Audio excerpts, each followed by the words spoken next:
Timken सबसे important है। आपको मालूम है कि थोड़ा चलता हुआ शेयर है। आज इनकी एक सब्सिडरी कंपनी है, वो हिस्सेदारी बेचेगी 6.5% के आसपास की।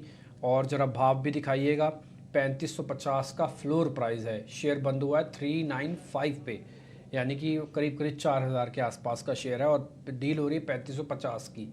कल डेज लो पे भी था बंद।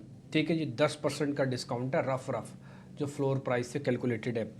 विनीत बोलंजकर हमारे साथ जुड़ गए हैं, एक बार उनसे ज़रा पता कर लेते हैं। विनीत सर, एक चीज़ बताइए, जब भी इस तरह की कुछ बड़ी कंपनीज और अच्छी कंपनीज पे ब्लॉक डील होती है, और टिपिकली सारी ब्लॉक डील्स मैंने देखी है वो डिस्काउंट पे ही होती हैं, या तो फ्लैट होंगे तो डिस्काउंट, प्रीमियम पे तो कोई डील होती नहीं।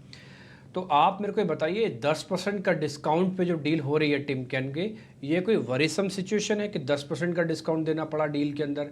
दूसरा पॉइंट सर, ये तो टाटा ग्रुप की कंपनियां और अच्छी चल सकती है, इस पे आपका टेक क्या है? नहीं, डेफिनेटली देखिए, जो बेयरिंग्स की इंडस्ट्री है is a consumption industry. Second thing, India में मैन्युफैक्चरिंग में बहुत बूम है, तो कंज्यूमेबल्स का डिमांड तो बढ़ता ही रहेगा। अभी ये जो टिमकेन ने जो 10% डिस्काउंट में ऑफर किया है, मेरे अनुमान ये ज्यादा it's not too worrisome, because India में demand for these kind of stocks काफी हाई है। और ये टिमकिन की एक part of profit booking strategy है, थोड़ा पैसा रिपैट्रिएट करे, इतने साल इंडिया में उन्होंने निवेश करके रखा है, तो they are taking some profits off the table. तो हमें लगता है कि ये 10% डिस्काउंट जो ऑफर किया है वो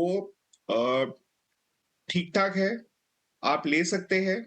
लेकिन मुझे लगता है कि टिमकिन से अच्छा दो कंपनी जो मुझे लगती है कि वो जो प्रॉक्सी प्ले है ऑन द बेरिंग्स इंडस्ट्री, वो है Harsha engineering is one of the place जो हमें अच्छी लगती है।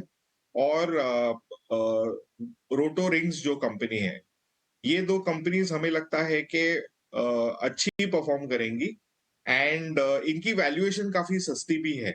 तो as proxy plays on the bearings industry, these two stocks are looking very good. ठीक है, 505 रुपये का है हर्षा इंजीनियरिंग, और दूसरा आप बता रहे हैं रोटो रिंग्स। ये दो कंपनी ऐसी है जो आप कह रहे हैं कि इस लेवल पे आपको ठीक लग रही है, अगर आप इसी सेगमेंट में जाना चाहते हैं। दूसरी बात आपने सर ये कही कि 10% का डिस्काउंट कोई वरीसम नहीं है। तीसरी बात आपने ये कही कि अगर जिनके पास है उनको ज़्यादा डरने घबराने की बात नहीं, होल्ड करके रखे। अगर शेयर में छोटा मोटा झटका लगता भी तो कोई ज़्यादा चिंता नहीं है डरने की। ये तीन चीज़ें मैंने आपकी सर आंसर से निकाली हैं, समझ में आई है मेरे को। आगे बढ़ते हैं सर। एक सवाल फिर से आपसे ही है विनीत सर। आप यूनाइटेड स्पिरिट्स को आप कवर करते हैं? अगर कवर करते हैं फिर मैं आपसे पूछता हूँ, नहीं तो फिर मैं टेक्निकल कॉल लूँगा ये। नहीं, डेफिनेटली आप पूछ सकते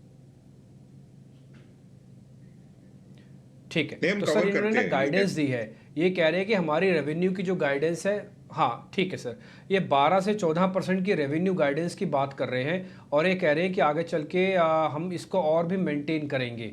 ठीक है, एक तो रेवेन्यू गाइडेंस दे रहे हैं, दूसरा इनके नंबर्स वगैरह भी ऐसा कोई ख़राब नहीं रहे।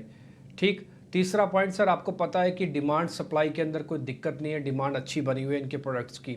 तो ज़रा आप मेरे को बताइए, जो इनकी गाइडेंस आई है और साथ ही इनके जो नंबर्स वगैरह रहे और जो सेक्टोरल डिमांड है, वो इस शेयर को और कहाँ तक लेके जा सकती है?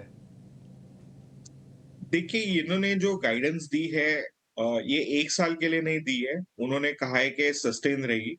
तो मुझे लगता है जो भी इंटरनेशनल कंपनी अगर 12 टू 13% या 12 टू 14% गाइड करती है लॉन्ग टर्म में, ये ग्रोथ फेज कंपनीज है।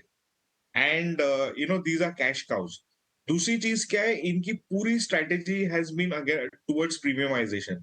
तो इन्होंने जो इनके जो पॉपुलर ब्रांड्स थे, उन्होंने आउटसोर्स की इनकी इसकी मैन्युफैक्चरिंग, और काफी इंडियन कंपनीज को वो पेश की है। उनके साथ ये रॉयल्टी लेते हैं।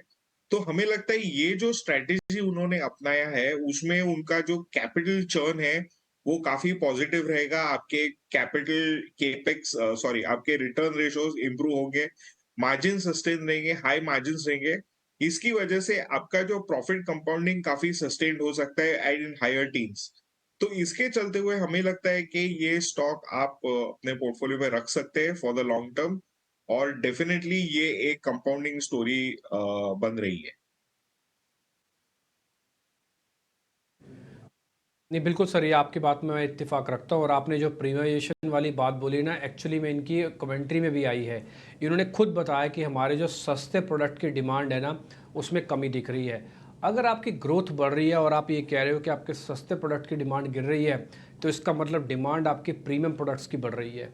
ये बहुत क्लियर है, ये मैसेज ही अपने आप में बहुत क्लियर है, जो भी आप भी सर नोटिस करवा रहे थे कि इससे इनका मार्जिन्स की और ऑपरेशनल एफिशिएंसी दोनों का बड़ा बेनिफिट हो सकता है। तो यूनाइटेड स्पिरिट्स सर के हिसाब से ज़रूर रखना चाहिए पोर्टफोलियो में। It's a portfolio and cash cow company.